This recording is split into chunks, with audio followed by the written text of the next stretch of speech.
Hi everyone, it's great to be here at Hong Kong Open Source Conference 2021. Thanks for having me here today. My name is Mike Chan and I'm going to talk about the topic on how do we speed up the analytics project by using Delta Lake on Azure. Let's get started. Just in case you wonder, I'm from the Microsoft Hong Kong team, specifically looking after our local partners.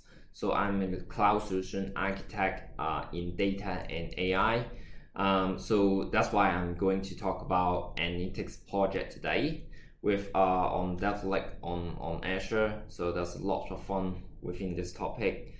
In today's agenda, firstly, I will do a brief introduction of myself. So talk about my history, why, what kind of data warehouse problem I have met in the past, and why I think the Delta Lake is one of the problem solver within those data warehousing problem.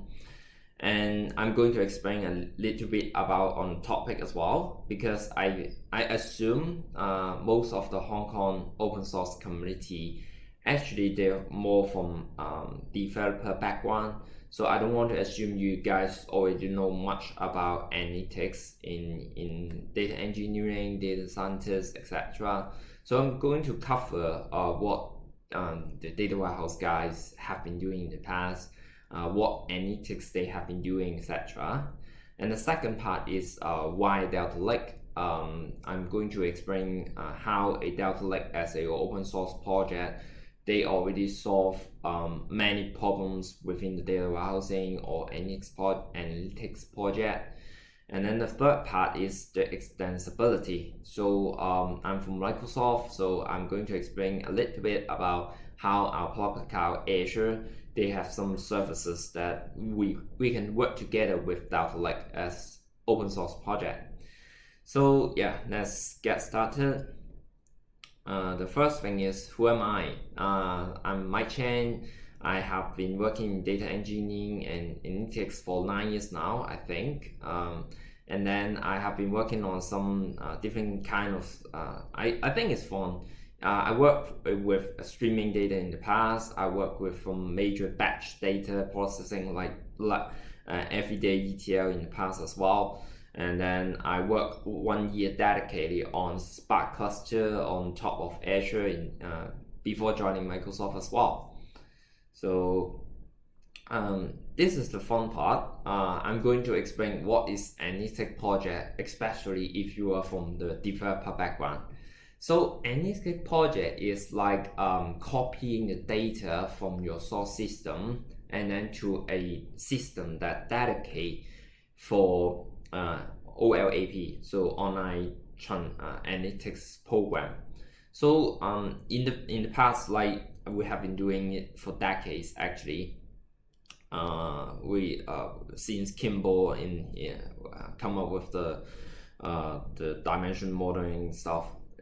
So analytics project, we are talking about copying data ingestion from different source system, LOB, CRM, GraphDB, images, etc. IoT data, obviously. So we try to copy the data from the source system to another system just to find some insight within the data. So this is analytics project.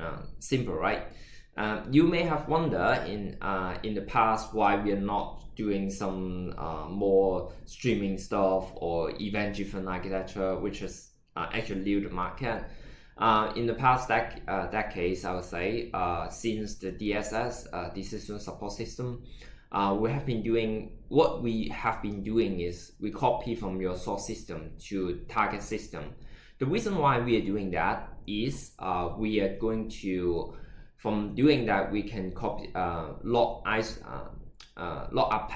affecting the performance of your front-end system. So say for example, if I'm doing some dummy query on your front-end system which drain all your CPU of your e-commerce website, you wouldn't happy, right? So this applies the same as analytics system. So we isolate in two different ways. So it wouldn't affect each one of another. We have something called ETL in the past.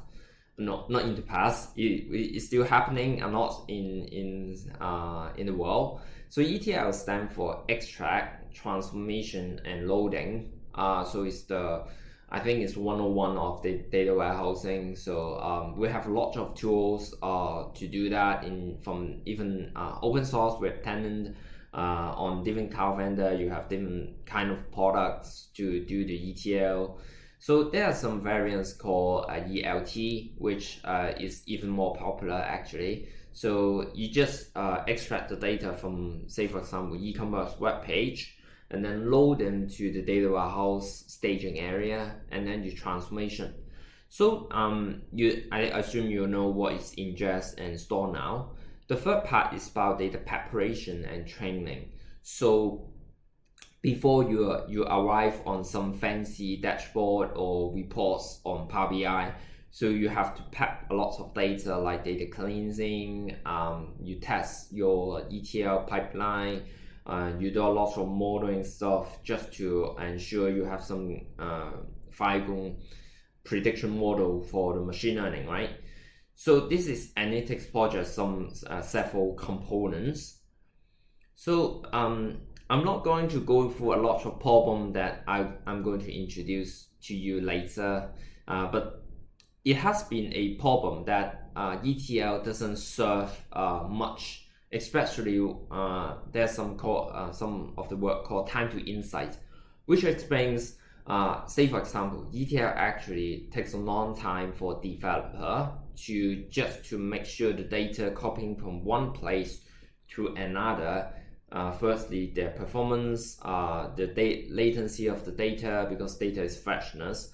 So the third part is whether the report is accurate, or you want to change some parameter within your programming or model to fit the data, right?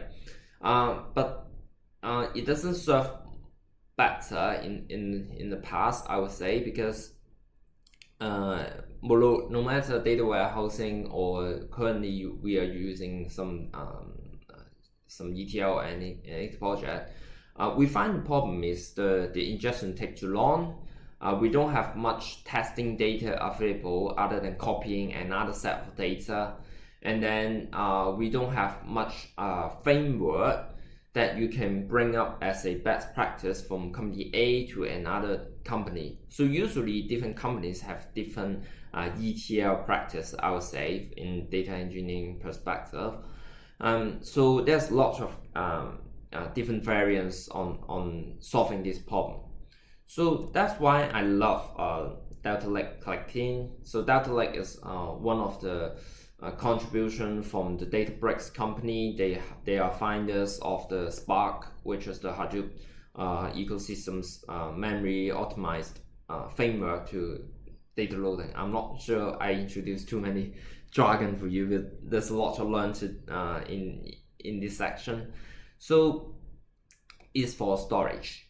So if you look at the Delta Lake, actually it's a framework that you place it on top of your data lake so that you can have a more controlled environment for your testing, for your environment, for your transaction console, etc. So I'm going to explain details in later section, but it brings a lot of optimization as well. So you can clean up the old file, have them compacted, and then you can do some compression with optimization command. Small file problem, which has been troubling data warehouse guys or data lake guy in the past few years, I would say. And then we have the seed ordering, reducing the amount of data that had to be read. With the big data, I'm quite sure you heard of these terms in the past few years. So there's a lot of new technology has been introduced in this area. We have the Hadoop, we have the Spark, we have Caldera. So different, so this kind of different perspective to solve the problem. But even when you purchase a data lake, you will find that it's just like a storage server. It doesn't provide much control on how you use it. So data lake is the framework that you can implement in your data lake, so that you can have a more controlled environment, more framework, what I'm expecting in the coming few years is that they are going to hire developer that have Delta Lake experience before to fill in their data engineering roles, because it's designed for industrial standard, I would say. And then if you have similar experience, it's really it could be really quick for you to pick up the ETL, because it will be much similar to compared with the past, that every company have their own practices. So this is what I see as an advantage of Delta Lake. And then the third part, I'm going to explain the topic, right? The topic is speed up analytics project with Delta Lake on Azure. So the last part is on Azure. Azure is Microsoft public cloud offering. With not just a public cloud, you can use it with confidential computing, and also we have some hybrid offering for the IoT use case, and also you can use some of our component in your own data center as well. So I'm not going to cover a lot, because the Azure has lots of offering that I can talk about. But we have databases, we have Synapse, we have Azure Databricks, which is, I think, one of the major topics today. So it's a public cloud, yeah. So we have a reliable infrastructure for you to work on. Just to mention that we have 61 regions, which I believe is the most in public cloud vendor offering. And then for the open source community, we have to co-locate support with Red Hat. We have been using lots of I think more than half of our server actually is on Linux. You may think of Microsoft only selling Windows. No, we're no longer that way of thinking. And then just to mention that we have a new footprint on the environment promise as well. So we are going to reduce your carbon footprint, just in case you are selecting your public cloud vendor. But it's not the major focus today. Today's major focus is how do we apply the Delta Lake on top of data lake. So what is a data lake? So I'm going to show you what is one of my major data lake. Just a second. So just in case you wonder, this is to put the user interface of Azure storage. Think of it of your just like OneDrive for you, but optimized for enterprise use case. So you can see that we have I have a data lake actually create. So if you look at here, we have the ADLS Gen 2. So ADLS stands for Azure Data Lake Services. So Gen 2 is our latest generation. And then if you open the container within, you will find I have several containers. I'm going to cover Delta Lake container today. So you can see that I have a different folder, and that's it. This is this is a typical data lake deployment. So it's simple, right? It's just like your File Explorer or Google Drive or S3 and etc. It looks like the same, to be honest, especially is for storage. But this is the beauty of how do we deal with data these days. So if we go back to what is a data lake, we want to store the data in its literal format, and then it's generally blobs of files. A data lake is all of the data, especially raw copies. I'm going to explain why we're doing that, and then I'm not going to explain this one. You have to read it yourself. Today's focus is data lake. So it's not the data warehouse. In the past, we don't have data lake, so that we have a lot of problem as well. So in the past, when I work with some typical data warehouse offering, like I'm not going to name that, maybe SQL Server, take SQL Server as an example. We only have schema on write, so which means that we have ETL, right?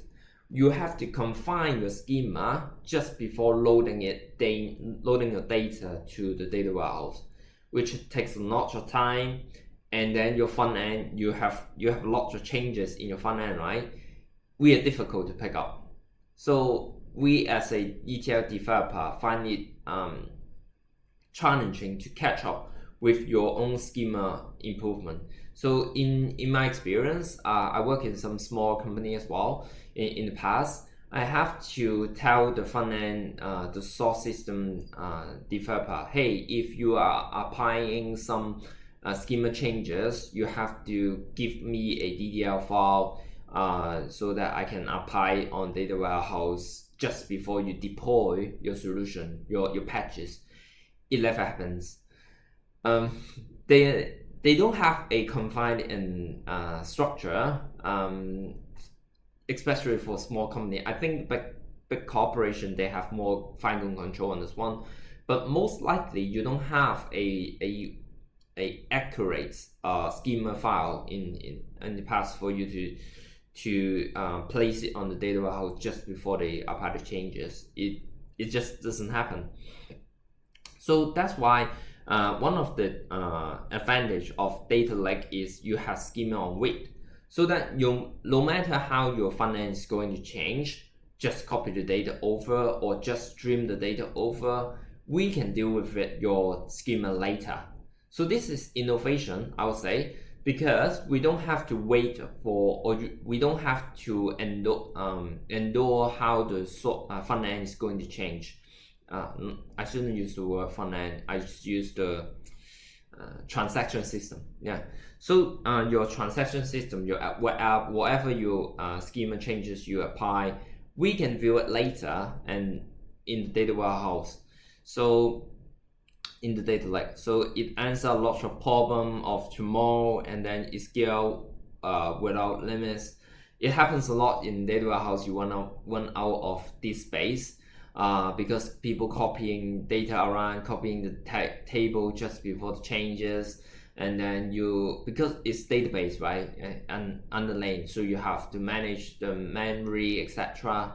So compared with that, data lake has the advantage is on storage, is object, it can hold any type of data. So this is why data lake is so popular today in data analytics project. And then the second part is, doesn't equal to data lake storage? The answer is no. Hey, Mike, you just said you have a product called Azure Data Lake Storage, and you mentioned you want to apply a data lake. What is the differences? So it's a logical concept. So when you are deploying actually an enterprise data lake, you want to implement in a more controlled way. Who has the access, which folder storing which data, how do you manage metadata, and then etc. You can think of those enterprise agreement requirement, right? And yeah, so our products is only offering and storage, not the framework of loading data. So this is how we define what is ADLS and data lake as a concept. Yeah. So that's how data lake jump in. It brings performance and reliability of the data. So talk about the problem is the enterprise in the past, they have to spend a lot of dollars just get the data into the data lake. You have the kick stream, you have the video, you have the email on your data lake, but it never proven useful to the data scientist or machine learning developer because it's failing because of those unreliable data. So by unreliable, maybe your ETL interrupted last night, maybe your data quality is not so good, etc, etc. So why we are struggling? It could be just like a failed production job, so live data interruption state. It happens a lot. So in the past, when I dealing with an open source Spark, and then I can develop some jobs, if you doesn't have a lot of error handling, your data could be in the midway of transformation. So when your user look at your corrupted data in the next morning, they will have a wrong conclusion, right? Because it's just garbage in, garbage out. If you don't offer them the good data, so they don't have a good insight to be offered. And then the second thing is the schema enforcement. So when you copy in data over, you have the low quality of data, and then you have the inconsistency. It could happen from your raw data to your transform data as well. The third part is you don't have much consistency. So say for example, when you developer A or ETL developer A and B, they can have different style. In my past, one of the major challenges is I don't want to read another guy's code, because the ETL style is quite different to my own, and it's actually vice versa.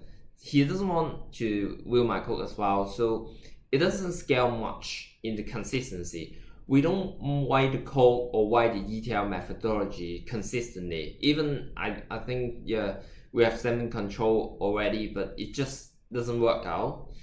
So this is one of the I think data reliability challenge with data lake. And then second part is the performance. So we have small file problems. I met in the past as well. So we have a lot of small files that only a data lake can write it, because Hadoop works this way. You can read the white paper. And then you have the partition, you have low caching as well. So we need the Delta Lake engine to join and then fix the problem for us. So Delta Lake is a new standard for building data lake. I generally believe in that. We have an open format based on Parquet, so optimizedly compress the file format. We have the transaction control, ACID. So you don't have to worry about no longer worry about the interrupted ETL or transformation. It's just 1 or 0 when your transformation is done or in the original status. And then we have the Apache Spark API controls compatibility as well, so you work with your API. And then if you look at the modern data warehouse, the first part, still we are ingesting the data from your source system.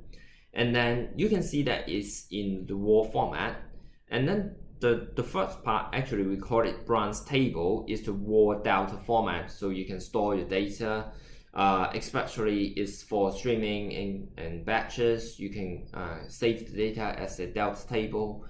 We call it branch because it's ready to be data preparation. And then the second part, we use the Azure Databricks to join in, to enrich the data, to cleanse the data, get them ready for some serious calculation. So you can develop those models ready for the user, etc. in the enriched silver layer as well. The third part is about the gold table. So gold table is the place that your user is going to interact with data. So this is how how Delta Lake is defining those data in the storage layer, that you can have 3 different directories, store data, and then get them ready for the user. So it's confined that if you go to different companies, if they have Delta Lake, it should be look the same. So it's a framework that I think every ETL development should follow actually.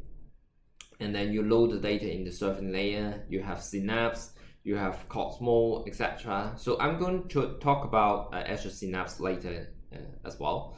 So in the problem solving perspective, it makes the data ready for analytics by isolating in 3 different layers. And then we have the data scientists and machine learning picking up the data at the gold table. So it's going to features ACID and schema, etc., time travel, etc. So what is the differences if you're placing a Parquet file compared with the Delta Lake format? So if you're doing it in Delta Lake, one of your biggest finding, I would say, is that you have more metadata you will find in your own data lake. So say for example, if you have the data snapshot enabled, you can go back to different timestamp of the data. Why they can do it is they actually implement the transaction log within those directory, so they can record which timestamp they perform what kind of changes. So when you are doing a rollback of the data, or like you want to view the older version of the data, you can just select your past timestamp, and then they will get back the data on you with the help of transaction log. So it was much like a database, but in a file format. The breakthrough here is the cost. Database, they have a lot of control, they have a lot of memory optimization. They're not file format, right? They never will. They're not. So that's why it costs much. It's because the cost is higher when you're placing data on the database. But by doing this way in a Delta Lake, you have low cost for storage. You can ensure that you can find some ins. I mean, you don't have to invest a lot to find out whether the data have some insight within. So this is why we have the time travel, and then you have the ACID transaction. The outcome actually is high quality and reliable data, the ready for analytics. And then you have the Databricks optimization engine is Apache Spark, etc. I can't go through the performance status, but let's take a look on how do we use the Spark API on the Delta. As you can see, you just create a table using Parquet with the you're just using the Delta. So this is how you create a table with a Delta format. So once you do that, it's enabled for you the time travel, the ACID transaction control, etc. So you can also convert your existing Parquet table to Delta as well, optimize the layout, etc. So the third part is FileGong updates. Just I mentioned, I want all my data team members, they have the same methodology for abstracting or merging the data. So if they are following the same standard, the ETL troubleshooting will be much easier than the past. So we also have the data versioning of the time travel. As you can see here, you can reproduce some of the experiments. We can have some options, etc. So especially this one, timestamp as of, so you can also go back to an earlier timestamp to read the data within that version. So this is how Delta Lake is going to help you troubleshooting, QA, etc. So we have different use cases. I'm not going through the details today. Also, what is Azure Databricks? I assume you already heard of what is Apache Spark. Just to mention that because we are the Series A investor, if I remember correctly, so we have been investing in Databricks at the early stage. So we keep on having a really good relationship with Databricks as a company. They are our first product on Azure Data Marketplace. So you can find, say for example, Python engine is first launched on the Azure platform as well. So not just Azure Databricks work with Delta Lake.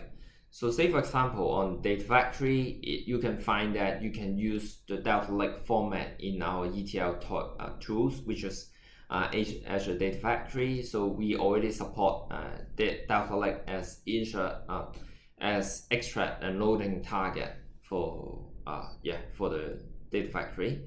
And then the second point is the fastest query engine of Databricks, which Python engine. Their first co-launch with Azure. I think it's launched on other cloud platform now, but in preview, etc. So I think 1 year earlier we already have the same engine available on Azure, because we have been investing a lot on Databricks. And yeah, we also have the Azure Synapse Data Warehouse. We have a new capabilities called serverless SQL that you can query the Delta Lake format as well. So not just Azure Databricks. And that's all my section today. I hope you enjoyed it. If you have any questions, please feel free to drop them in the chat room. Again, thank you, and enjoy the remaining talks in Hong Kong Open Source Conference this year. Bye bye.